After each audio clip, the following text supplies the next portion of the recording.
three main arguments, three things that needed to be decided. First, is NASCAR a monopoly? Second, has NASCAR used that monopoly power to harm the teams?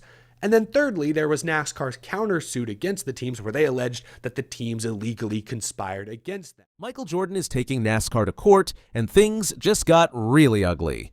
On December 1st, 2025, this whole mess officially landed in federal court, and the documents that just came out are shocking. We're talking about nasty emails, personal attacks, and a fight that could completely change NASCAR forever. So what's going on? Well, Michael Jordan owns a race team called 23XI Racing, along with driver Denny Hamlin and Curtis Polk.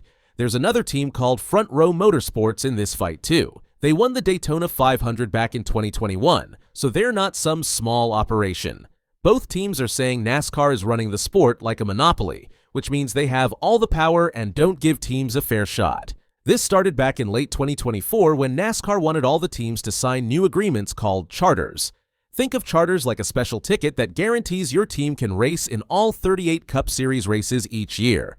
You also get a fixed amount of money from the prize pool. All 15 teams had been talking about these new charters for over 2 years. But when NASCAR finally showed them the new deal, 23XI and Front Row said no way. They thought the terms were terrible. Every other team signed, but these two refused and decided to sue NASCAR instead. Now, NASCAR created this charter system back in 2016. It's supposed to work like a franchise, kind of like owning a McDonald's or an NFL team. The problem is, NASCAR can take these charters away whenever they want. They're not permanent, and that's where Jordan and the others have a big issue. They say because NASCAR can take the charters back at any time, and because there are exclusivity rules in the contracts, NASCAR has way too much control. Teams can't make their own decisions or grow their businesses the way they want to. Here's what makes this really interesting. During something lawyers call discovery, which is when both sides have to share their private emails and messages, some really embarrassing stuff came out. And I mean really bad. NASCAR executives, including the boss Steve Phelps, were caught calling Richard Childress, who's a Hall of Fame team owner, a dinosaur, an idiot, and even a stupid redneck. They also made fun of fans in their messages, basically saying fans can't read well. And they trash-talked Tony Stewart's SRX Series, which is a competing short-track racing league. But wait, it gets worse. The other side isn't innocent either. A 23XI executive said that Jim France, who runs NASCAR, had to die before they'd get better charter deals. That's a pretty intense thing to say, even if you're just frustrated. Denny Hamlin has openly talked about not liking the France family, and Michael Jordan, probably joking around, once said he loses more money at a casino than he pays one of his drivers. These messages show this isn't just a business disagreement, it's personal, and people on both sides really don't like each other. The stakes here are massive. If 23XI and Front Row win, a jury will decide how much money NASCAR has to pay them. But here's the crazy part.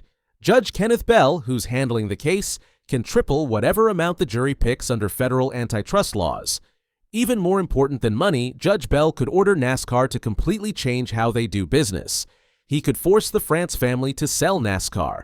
He could get rid of the charter system entirely. He could make charters permanent so NASCAR can't take them away.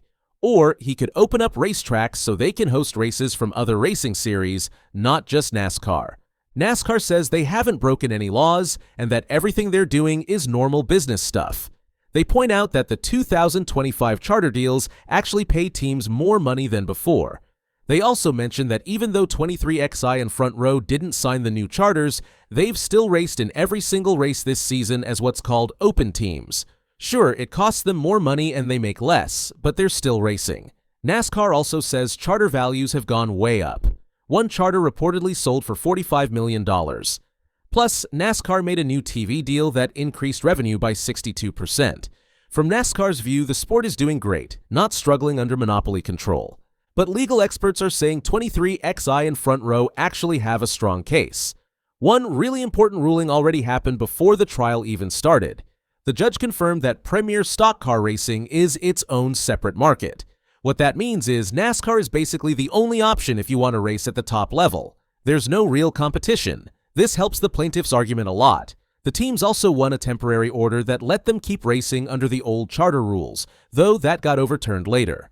Still, it showed the judges willing to take a hard look at how much power NASCAR has. The discovery emails revealed even more problems. Messages show NASCAR using charter access and track participation as weapons against teams.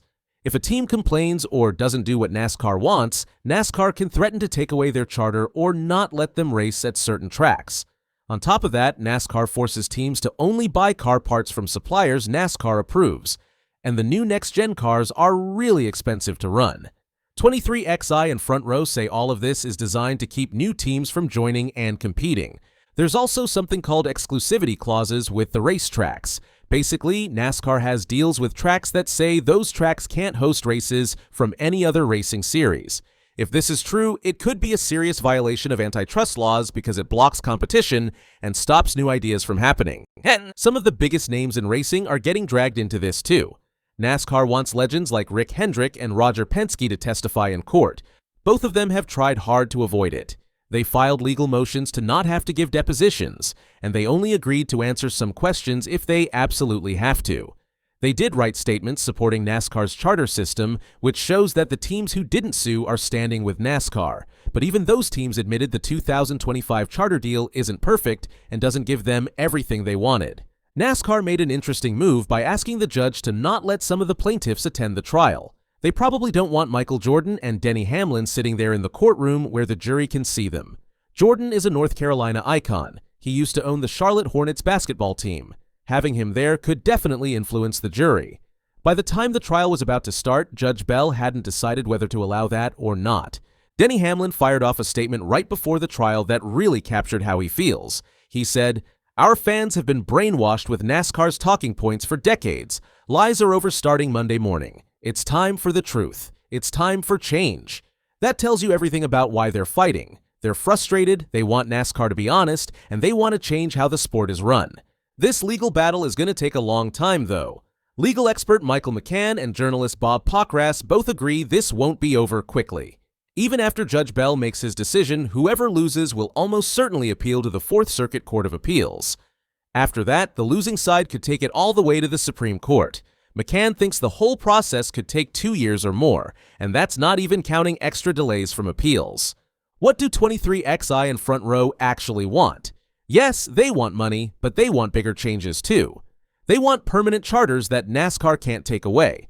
They want teams to be able to buy parts from any supplier, not just NASCAR-approved ones. They want racetracks to be able to host events from other racing series. And they want a fairer way to split up the money. Their whole argument is that NASCAR's current setup doesn't leave room for new ideas or real competition.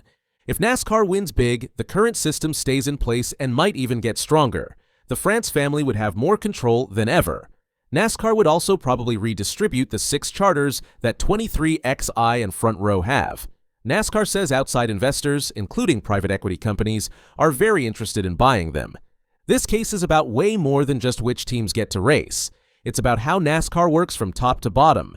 The outcome will affect sponsorship deals, how team ownership works, and even what kinds of cars race on the track. For fans, this isn't just about who crosses the finish line first, it's about what NASCAR will look like in the future. Sponsors are nervous because they don't know how this will affect their long-term contracts.